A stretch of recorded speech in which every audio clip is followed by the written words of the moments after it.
Hi guys, this is Roselia from DentalMaster. Welcome to our DDM channel. In today's video, I'm gonna show you a decent best-selling products, Auto Bone Tack Kit.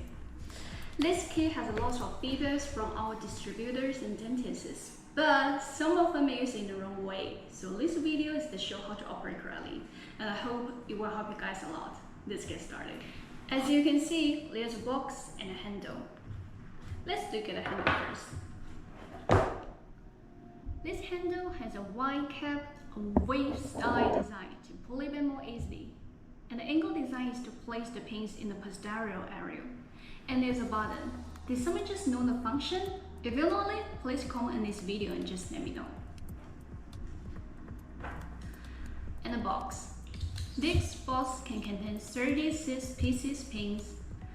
Our pins have different lengths. Each lens have their own quantity on the box. There's already one on it, so let's do it.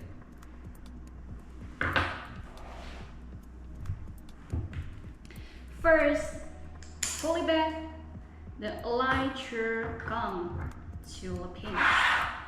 And please hold your hand like this. Then press the button.